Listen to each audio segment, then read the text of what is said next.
these other parts, right? And so it's really interesting. I'm seeing that a lot in my trans youth, just lots of identities. And I just think it totally makes sense, right? It'll be interesting to see what the diagnostic manual does with that in its next revision. So sometimes people are aware of that knowing of them, that feeling, they're knowing of their gender all their lives, right? We have these 2- and 3-year-olds that are persistent, insistent, and consistent. Like they say they are a boy, even though they were assigned female at birth. They do everything boy. I imagine Ella was probably a bit that person, right? Maybe as a youngster. And look back at all my childhood photos, I'm definitely a tomboy. Yeah. And so some of those kids, like you can't even question that insistent, consistent, persistent, right? Some people become aware of it more at puberty. If you think about it, as a little kid, as a tomboy, I got to run around with my shirt off too, right? Until puberty came. And now my body begins betraying me, right? I didn't want these. They're okay. I'm just using me as an example, right? But if I didn't want these and I started developing, that would be a huge betrayal, right? Huge betrayal. So this is where a lot of my trans folks will tell you, like middle school, was really hard for them. Puberty was so hard for them. Puberty created so much anxiety and so much depression. And you'll see a slide following about kind of the suicidal ideation that goes with that. So transitioning. So there's different types of transition. Some people have transitioned socially, right? So Ella, as not a trans person, but a gender non-conforming person, right, has transitioned socially, right? Their presentation matches their knowing of themselves, right? So this might include a hairstyle, might include pronouns, right? Might include using different restrooms, right? And so that's a social transition. I'm coming out to you and I'm telling you who I am, but I'm not making any adjustments to my body physically per se to match, right? So I just want to say regarding the restrooms thing, so because of the way that I present myself, the way I dress my short hair, a lot of people perceive me as male. It is actually easier for me to walk into a male bathroom and not be stared at and questioned as to why I am in there than to walk into a female bathroom, because I do not present myself as a typical female with long hair, tight-fitting clothes, showing off the small bust that I do have. Can I tell That's the story? what we go through a lot. Yeah, can I tell the story? Sure. Okay, all righty. So Ella and I were having breakfast at Cook's a few weeks ago, and you all know I have a useless bladder, so I was like, okay, Ella, before I go home, I have to go use the bathroom. And Ella's like, yeah, I better do that too. So they said, I can't really remember where the bathrooms are. And I'm like, well, our bathroom is like way down the hall, like the furthest one down the hall to the right? So we're walking down there and Ella peels off and uses the men's bathroom. And I'm like, I did not see that coming. Oh, so while I'm in there using the bathroom, I'm processing this, right? Thinking about that, because that one caught me off guard, totally caught me off guard. And so I came out of the bathroom and I'm like, didn't see that one coming, Ella. And Ella explained to me that like they get way fewer looks in a men's restroom, right? So physical transitions, right? I want to spend a little time on this because I hope that people are curious about like what happens when a person physically transitions, right? And I should probably bring up my notes on this, otherwise I'll go way too much. All right, cool. Hey, thank you, Ella. All right, so let me start back here. right? So I'm going to start with a person transitioning physically from male to female. So assigned male at birth, transitioning to female, probably fitting more in our binary model of male and female, right? But not always, so always keep that in mind, right? Okay, so a male to female will go on testosterone blockers, right? And estrogen is added to their hormonal constitution, and sometimes progesterone is added to their hormonal constitution as well. So just like when we went through puberty originally, that the fat redistributes on their body, right? A person that transitions later in life really rarely gets the same body as a person would have gotten in an original puberty, right? But the fat redistributes, right? And muscle mass reduces. Skin softens, you know, us assigned female at birth that haven't done anything have softer skin than men, and then a testosterone-driven person. I often refer to estrogen and testosterone-driven people. The reduced sex drive comes with a tamping down of testosterone. Person's testicles get smaller, but not a lot smaller. There's the emotional changes, right? It's transitioning to female is kind of a ripoff, right? Because when people transition to male, the testosterone lowers their voice. Like, you know, puberty lowered a male's voice, and it didn't really change a female's voice. So now you have a female that has kind of their original testosterone-driven voice, right? So they often do speech therapy or voice therapy to learn how to increase, like just bring their voice up pitch-wise to sound more like a female voice, right? They often do hair removal to remove facial hair and other body hair. Hormone therapy softens body hair and facial hair, but doesn't remove it completely. The process of removing facial hair alone is really months of weekly treatment and often is not an expense covered. It's usually at the expense of a patient or a client, right? Some trans women will opt to have an Adam's apple shave. It just depends. Not every testosterone-born person develops a large Adam's apple. Some do, right? It often depends on the person's level of comfort and how obvious the Adam apple is. I've had a few of my female trans women get some facial feminization surgery, right? They get like the eyebrow ridge shave, some of that sharper jawline shave.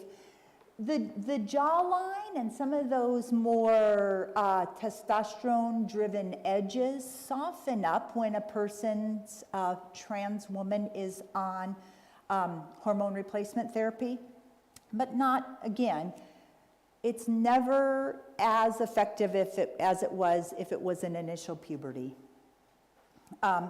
People go for breast enhancement. So in the rainbow community, that's known as top surgery, right? Top surgery. Most trans women will not develop much beyond early puberty, kind of chest-wise. So it's very common to do a breast enhancement, right? And then gender confirmation surgery are also known in the community as bottom surgery. So top surgery, bottom surgery, right? And the most common bottom surgery for a male to female is what we call vaginoplasty, right? The skin is removed from the penis and scrotum to create a vaginal cavity. It's a pretty significant surgery, right? And it actually requires dilation for the rest of that person's life if they want to be active with that vaginal cavity. So that's kind of an overview of male to female. right? So female to male. So the hormone replacement therapy for that is testosterone. Like I said earlier, they often don't need voice therapy because with time, it's, I can think of my 59-year-old trans man transitioning and hearing his voice crack, right? And get deeper and deeper every time he came into therapy. It was like, oh, your voice is sounding so great. Hair and skin on body increases and becomes more thick. Skin becomes rougher. If you've got the male pattern baldness from mom's side of the family, you may have had a lovely head of hair as an estrogen-driven person, and you may not anymore as a testosterone-driven person, right? Of course, sex drive increases. The clitoris grows, and that grows about 1 to 3 centimeters. So, it isn't anything like a original puberty man. Increased muscle mass and strength, body fat redistribution. Again, unless a person is really lean, right? A lot of my trans men still have hips, right? And they may not have those really broad shoulders or broader shoulders like a cisgender man may have. So, may still have a little bit of a waistline. And those are things that create a lot of dysphoria in a person, right? Top surgery is called a mastectomy and the creation of a male chest. I just spoke to that, about myself. And gender confirmation surgery, bottom surgery. It's really not as scientifically advanced as it is for trans women. So in all of my 7 years, I've had one trans man that has actually done bottom surgery. And I tell you, it was a commitment. It was 3 surgeries months apart in Arizona. So we have people in our area that will do top surgery. We don't have anyone in our Seattle, Tacoma area, Puget Sound area that does bottom surgeries. People have to go to Oregon Science and Health University. There is Dr. Stiller over in Spokane. Those are the 2 closest places. Arizona, California. So it's quite a process, right? And very similar to the original puberty that we went through. It is a 3 to 5 year process to just transition on hormones, to get the full effect of hormones. And again, we're not, they never get the full effect as if they would have transitioned in adolescence. So it is quite the transition. It is, it's one of those things where people tell their story, they make up their mind, they get the courage, and they come out. And it is still years before they get to have their physical representation of themselves, of their knowing of themselves, right? There's very few Caitlyn Jenners in the world that get to fall off the face of the earth, have all kinds of surgeries, and come back 7 months later and present completely in her gender identity. That just doesn't happen, right? You gotta have the money to be able to do that, which is extremely expensive to get some or all of these procedures that Laura has talked about. Yeah.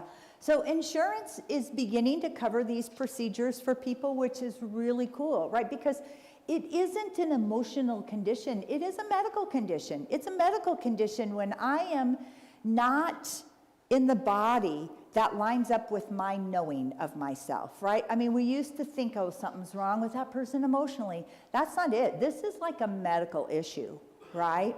And so, So I want to talk about insurance for just a little bit because there's a lot of gatekeeping that happens that doesn't have to happen with cisgender folks and doctors, right? So just for a person. So I worked with a trans woman who decided to transition, and I think she was probably 59 years old, right? I had to write a letter for her to take to a endocrinologist to verify that she had gender dysphoria so that she could start hormones. 59 years old. And so that's the gatekeeping that has to happen in the community. And I don't like it. As the more I've done this work, the more invasive I've become in my question asking, because frankly, it's none of my business, right? But I also have to make sure that they're emotionally stable enough to do well enough on the hormones, right? When was the last time you walked into a doctor and they said, like, okay, Jean, are you emotionally stable enough to, like, have this cast removed off your arm? Right? Right? So there's so much gatekeeping that happens still. So they have to have a letter from a provider like me, one letter that says this person is stable enough that they can start on hormones, right? And that they are disturbed enough about their gender identity that they can, should start on hormones. Now, for a top surgery, to go in and have top surgery, it's a letter from a provider like me. It's a letter from their endocrinologist or whoever's providing hormones for them. And it's a letter from the surgeon that goes presented to the insurance company for the insurance company's approval. Right? So much gatekeeping that's just so inappropriate. For bottom surgery, it's 2 letters from a therapist, and insurance companies are like, well, I don't think a master's therapist is really qualified to do this. We probably should have one of those letters come from a PhD, right? So somebody goes to a PhD who's done no work in this field for a letter, right? That's not every insurance company, but that is some of them, right? Insurance is really doing the gatekeeping. So 2 letters from some sort of mental health provider, a letter from their endocrinologist, and a letter from the surgeon. Those 4 letters go into the insurance company for the insurance company's approval. So that's the hoops trans folks have to go through, right? They are 5 times less employed than we are as cisgender folks, right? If I gave some of these statistics last time, but they make way less money than we make in general cisgender folks, right? So they have all of these procedures that they have to pay for. They have to pay. I am so grateful that I have Beth as a partner. I don't charge for letters. It is the way I give back to the community, and I hate to write. That makes you know how much I am passionate about this. I do not like writing. I hate writing. I'm getting better at it, and I'm beginning to enjoy it more. But I was like, I'm writing letters for these folks, and I'm not going to charge them for it, right? A lot of therapists charge them $100, $150, $200 for a letter, right? So all letters are all out of pocket. Then you have to get into a therapist. Right now, have any of you tried getting into a therapist lately? Like, it's a 3-month waiting list, right? To get into a therapist, right? So this whole transition process, just throw the Caitlyn Jenner image out of your mind, because that is not what happens for people, right? It is a slow, agonizing procedure and process. So I've given you some information about kind of physically, surgically, what people go through to transition. Do not ask about body parts, right? That is not okay. It doesn't matter if I'm a cisgender person asking Lynn about her body parts. That's actually sexual harassment, period. But it's especially offensive to a trans or gender nonconforming person. All right. So I talked about that gender dysphoria, right? This is a slide that just talks about Our rainbow youth, by numbers, almost 43% of them seriously consider suicide, right? As compared to almost 15% of our heterosexual youth. So really, we are 3 to 1, right? 3 to 1. Almost, 38% make a plan compared to almost 12%. So that's actually more than 3 to 1, right? And actually almost 30% attempt suicide as compared to 6.4% of the heterosexual youth, right? So living with that dysphoria, and I should have put this slide in here, but our trans youth, our gender nonconforming youth that have a family that supports them do really well, often, like 90 and the kind of 94% of the time, right? So it's important that we support them. It's really important that we support them. Can I just add, in the suicidal rates there, it's not just about your gender dysphoria or transitioning your gender. It can be that you are not okay with being a lesbian. Mm-hmm, yeah. That was me for many years. I didn't come out to my parents until I think I was 21. I was not okay with myself and my sexual identity until about 18 or so. So I spent years and years and years, like Laura said, trying to maybe just, if I just push it away, it's not true.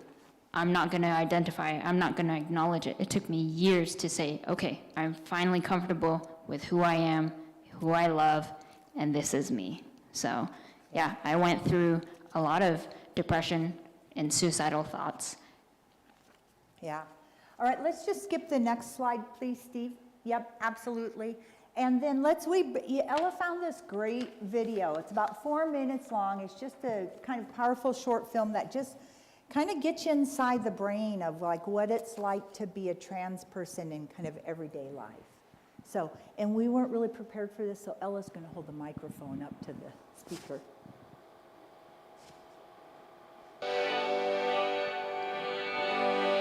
All right, let me see if the boys would like to do anything tonight. So this is a trans man. Looks like they beat me to it. Heck yeah, I want to go out and have some fun. It's the weekend, baby.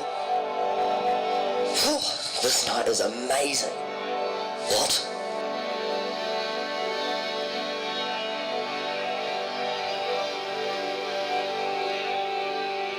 Two cubicles, both out of order. Not both of them.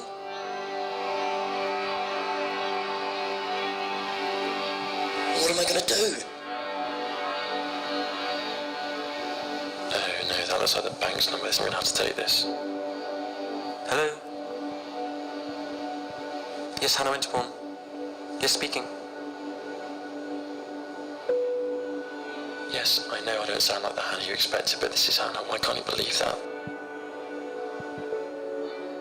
This is just exhausting. It's been a long day.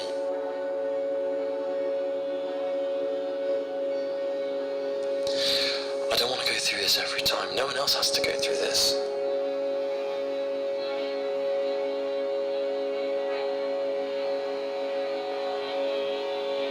Here we are again at the doctor. Trans man at a gynecologist's office. Because they still maybe haven't had a I hysterectomy. hate being here. They know I'm not supposed to be here. I know I'm not supposed to be here.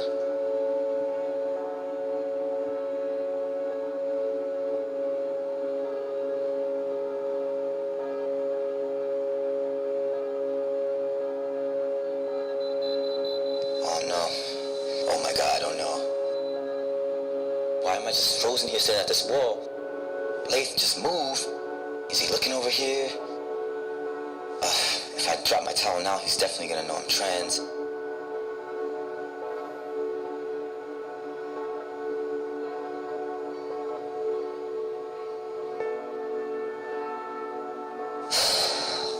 Breathe. Oh, jeez. You'd think there'd be another bathroom we could use. Gender neutral. I can't get people to leave because of me. It's another night ruined, another weekend.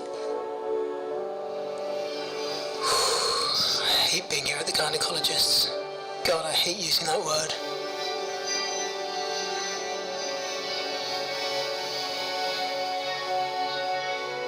I've told you it's me, just believe me. Why do I need to spell my name? It doesn't make a difference. It's still gonna be Hannah. I'm still Hannah. Oh, no, not Sir, not Sir, not Sir. I'm never Sir, I'm Miss.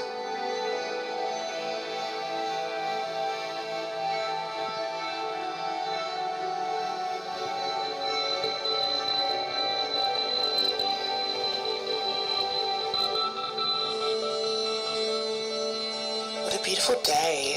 Oh, I love London in the summer. All I need to do is get to the shops before 5. Tonight should be good too. I'm looking forward to staying in for once. Oh God, what's that ahead? Oh, a building site. Maybe I should have gone round the other way. What if they get some trans? Now I'm just gonna get the usual looks, usual comments. Hey, is he smiling at me? Yeah, still smiling. He's cute. Things must be changing.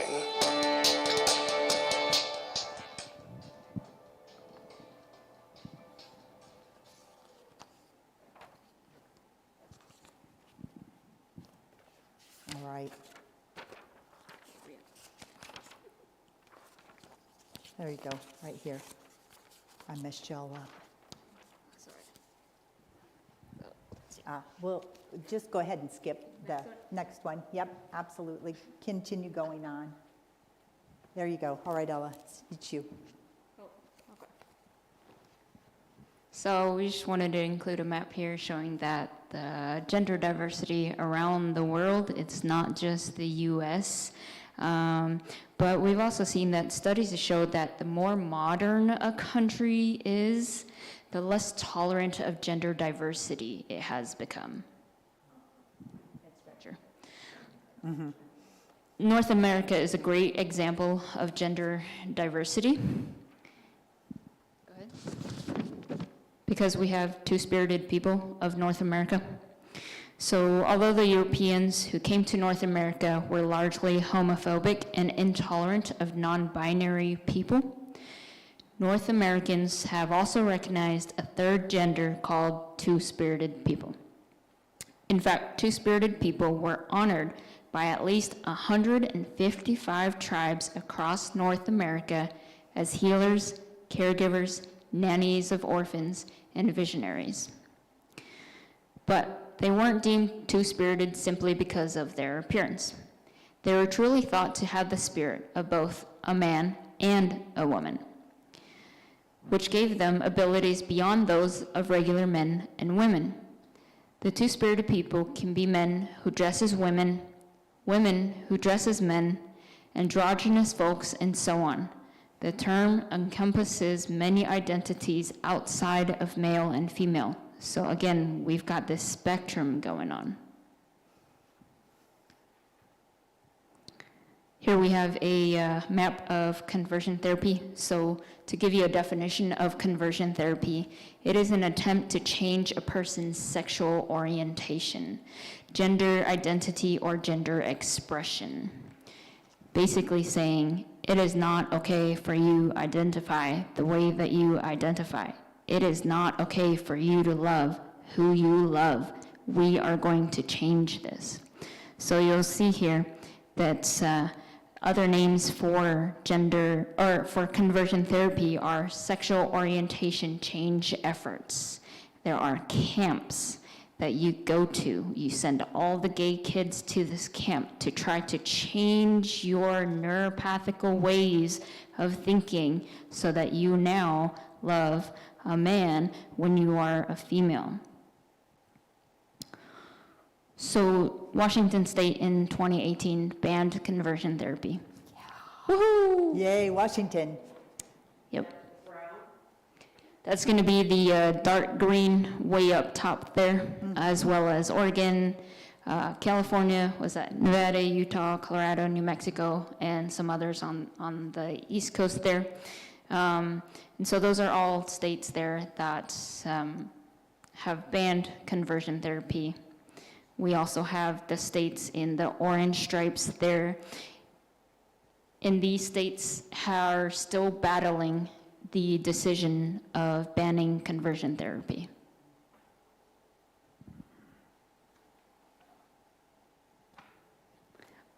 We found this meme online. Right? You've all read it already, but my pastor prayed the gay away. It worked. I stopped coming to church.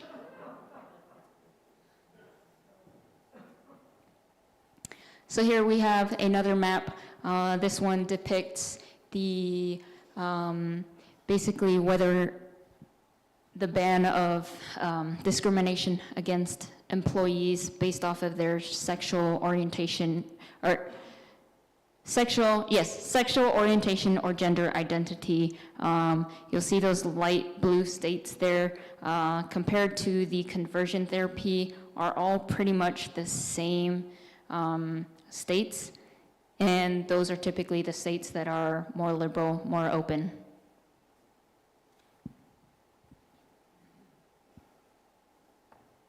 We have marriage equality around the world, North America, South America, parts of Europe, and actually since 2022, we have the addition of Andorra, Bermuda, Cuba, Czech Republic, India, Japan, Philippines, Thailand, and Uruguay.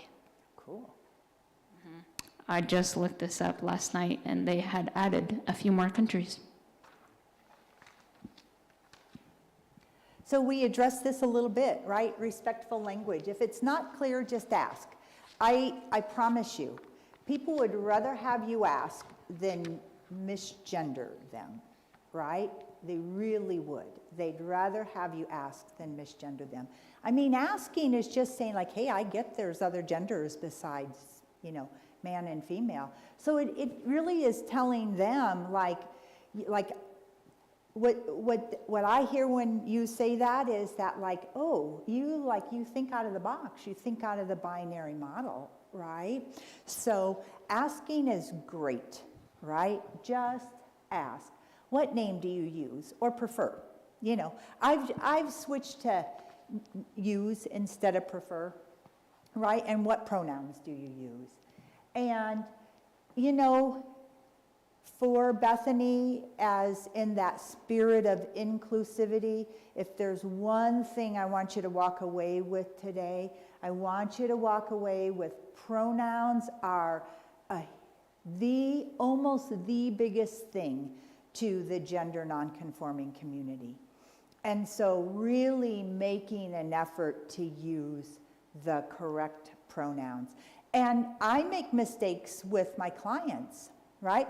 Ella was over the other day and, I misgendered Ella a few times, right? But I'm like, oh, Ella, I'm sorry, they, them, right? Beth and I were talking about Ella today. It's all good, Ella, always. And Beth was using she, and I corrected her. I will be talking about Ella to Beth. We love Ella. And so we'll be chatting about Ella, right? And I will use she and Beth corrects me, right? So it's not just about using the right pronoun in front of that person. It's about using the right pronoun all the time, right? And practice makes perfect. It takes time. Laura is still using the wrong pronouns for me sometimes, and that's fine. Eventually, she will get it with enough practice. Right? Like they are the hardest for me for some reason, right? In my office, I'm really good, and I think it's part of like my neural pathways are like attached, they're paired with being in my office, right? And pull me out of my office and I'm kind of like everybody else. I don't think as hard. All right, again, if someone tells you who they are, believe them, right? It's not up for us to decide. Is this you or me? I don't feel like I've probably lost a client because I've misgendered them, but I catch myself, I apologize, I don't make a big deal, I'm sorry, Ella, I'm sorry, Ella, they. right? And then I just move on, right? Don't expect them to be, it's not, it's not about making you feel good. This is about us being hospitable, about us offering a great place for them. We're all humans. We make mistakes. It's okay. Apologize once, move on, don't make it awkward. Again, I talked about that before, the millions of pathways we have in our brain, right? This binary model we've all grown up with, right? And that what we practice, what we think creates a neural pathway, and it just one got laid on top of the other, laid on top of the other, until we have a super highway in our brain that is he, she, right? And we can relearn this, but it won't be easy, but it is doable. With some of my trans clients, they say, my grandparents say, oh, I'm too old to learn that. And I'm like, well, how old are your grandparents?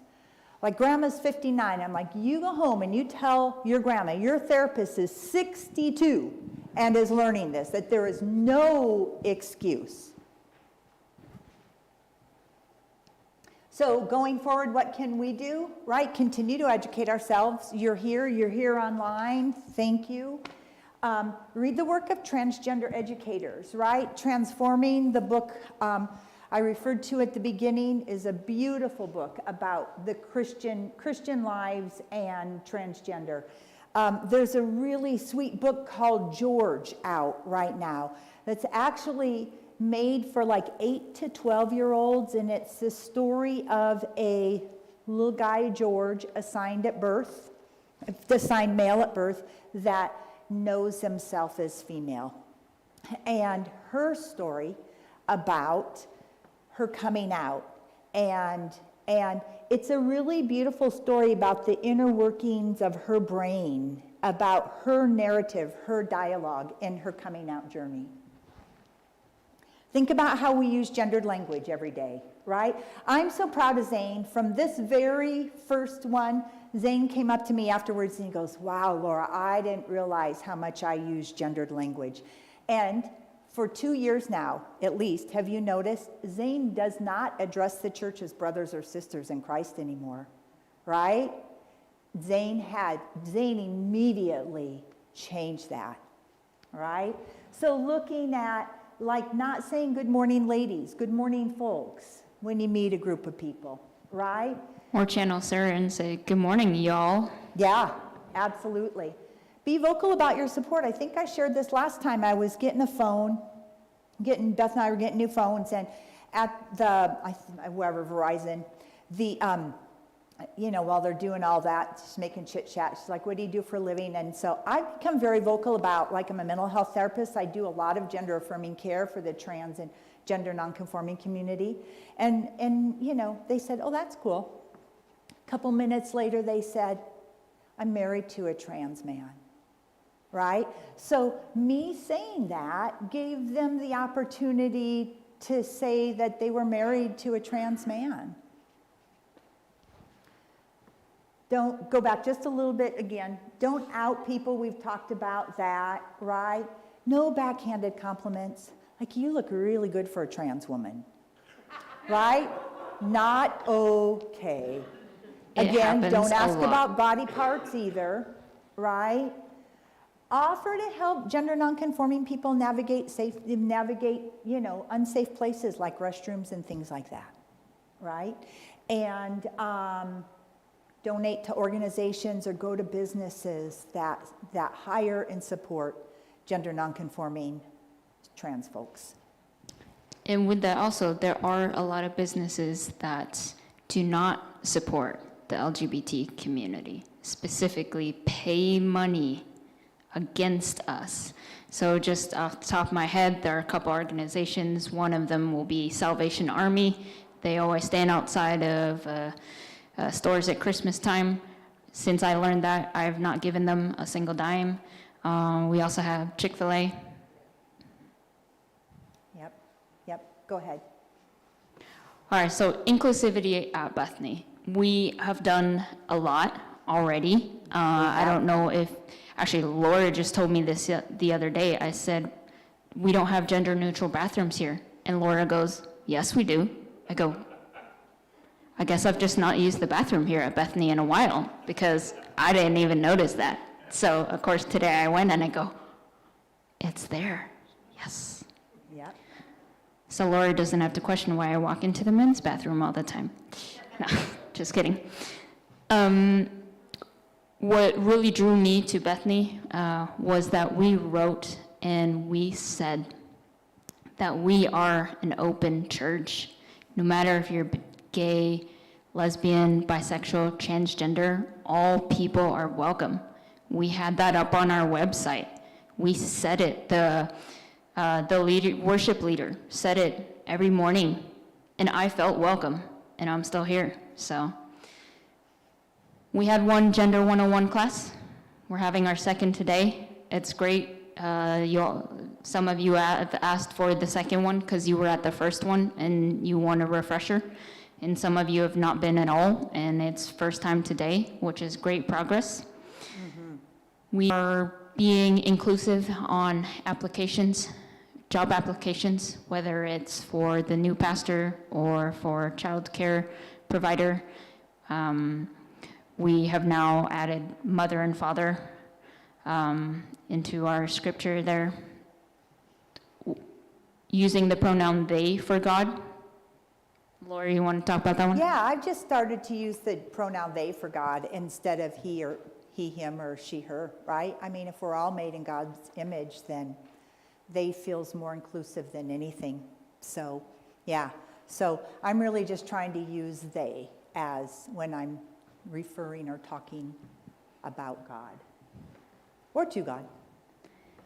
And then don't say how hard it is to use different pronouns. As Laura said, she's 60 something, and the other person, the grandma, was saying, I'm 59, it's really hard for me. Well, if Laura can do it, anybody can do it. Put effort into it, try your hardest. You know, how do you feel when someone's not trying their best to remember your name, to remember your pronouns, right? We feel invisible when you do that. Just try your hardest. You're gonna make mistakes. Apologize, move on. Laura gave an example of putting that Post-it note with that person's pronouns. Repetition, right? We don't want to hear your lame excuses. Yeah, because it really is, it's dismissive, right? When we make an excuse for ourselves, we are dismissing that other person's validity. Yeah. All right, other questions? Yeah. Yes, thank you, Faye, for that. We are, this is our opportunity to add pronouns to our name tags if we would like to, right? Now, if you don't want to, that's okay too, right? Certainly walking into an organization where a lot of people have pronouns on their name tag is like, hey, this organization gets it, right? And so we really wanted to give people the opportunity to add pronouns to their name tags if they would like to. Pastor, did we get some buttons too? They did not come. Okay, all righty. Well, Pastor ordered us some buttons that will be here also, right? But I would really encourage you to add your pronouns to your name tag, right? And let me say, we're gonna... Yeah, I think that'd be great, and give it to Katie and she can print it off and make it look really official. Like we just do, like y'all weren't an afterthought. Like we actually, we actually put effort into this. And I want to add that with the pronouns thing, you don't have to put one down. If you don't know where you want to be on that pronoun, it is fine. If you know and you want to, please do so. Or even if you know, but you don't want to put it down, that is fine. You don't have to tell us why, all right? We have one question here from the audience, and it says, how do you let someone you suspect is questioning know you are completely open to anything, and I love them no matter what? Wow. Yeah. That's a good, I mean, I think, right, you could just even come out and say it, right? Like, hey, I've been wondering if you're questioning your gender identity. And you don't need to tell me today if you are or aren't, but you know what? I just want you to know I love you, and it doesn't matter. So, you know, like, so I just, you know, I think just conversation, right? And, you know, it is, Cynthia spoke to it, right? It's, we're afraid of making mistakes. You know, I'm pretty comfortable now in my work with trans and gender nonconforming folks. But when I think of like building relationships with people of color, I have that same like, I am going to say the wrong thing, right? And it just takes practice. It really does. You know, Trish said, I'm here again, Laura. And I'm like, that's great, Trish. I'm so glad you're here again. I kind of felt like I had imposter syndrome doing this work for probably 4 or 5 years. So the fact that you've maybe been at 2 of these, like, we have no expectations that you know it all and you do it 100% right. It's just really cool you're here and you're willing to learn. Makes my heart do flip-flops. Somersaults. Yeah, we continue to get things wrong. It's ever evolving, you know, just like everything else. You know, next year we're going to have more countries that are married, have marriage equality, right? So that expands. You know, we expanded our sound system. That's a new thing that we're working with right now. So we're just constantly evolving. And so, yeah, I mean, in 5 years from now, there are probably going to be 20 more words for within the LGBTQ plus community. And that's okay, at least. Yeah, at least. That's okay. Yeah. We've given you a little bit to work with and to, you know, learn more about. And I said there are plenty more. So if you want to ask Laura or I about it, or you can go online as well to learn more about this. So here's also this pamphlet that Pastor so graciously printed out for us too, right? So it has lots of terminology in it. So if anybody didn't get one of those and they want one, like, please come and get it, right? Because this is really good. Ella and I read this word for word and said, hey, they did it right. They did well. So this has 100% my blessing. Also, we have more of these if you would like to do one at home. Yeah, or that would be a great way. Who was the question about, like, somebody you love, right? Just ask about the genderbread person, right? Do one of those and be like, hey, let's talk about gender identity, right? Like, if you're comfortable, I'd like to talk about gender identity. Here's the genderbread person, right? And no matter who you are, I love you. You know, I don't know that people can hear that enough. Yeah. Any other questions? Okay. Okay, so when it's female to male, Yep. that's called a transgendered male. Yep. When it's male to female, that's called a transgendered female. Right. That is hard for me because you're going from one to the other. Yeah. But thank you. If you think about, you know, it's kind of like reading left to right. I start out here and I'm moving here. I'm going from female to male. So I'm a trans man. Where I end up, right? Trans man. Trish. What my pronouns would be. I mean, I just don't know what they are. Yeah. And that's I okay. mean, I'm straight. Yeah. Yeah. Yeah. One thing could be going through the genderbread person activity and maybe that would help you. But I mean, if you identify as a female, then she, her typically are appropriate, unless you want to move outside of that binary kind of system that we have and go with they, them. Mm-hmm. Yeah. So she, her, hers might be your pronouns. Might be. I don't get to decide that. I would also just like to add on to that. A lot of my friends who identify as gender nonconforming will use multiple pronouns, as in she, her, or she, they, he, him, he, they. You can use multiple pronouns if you're not comfortable using just she, her, or he, him. You could use they, them, you could use he, them, she, they. It's not constrained to one gender at all.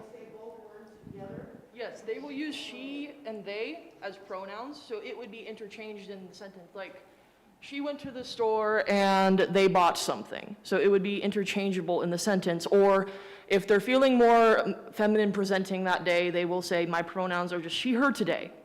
Or tomorrow, my pronouns are she, they. You can use either for me, or you can use they, them, or she, her. It doesn't have to be. Just to add some confusion there for you all. Then that would mean that we would know that it's one person. If they say she, they together, that would be helpful for me to understand. Yes, that is correct. So Yeah. my friends will do that. Yeah. That's good, I like this thing. Well, they would tell you every day. They would tell you themselves. Mm-hmm. Be aware of what they're telling you. That's also like under the gender fluid spectrum.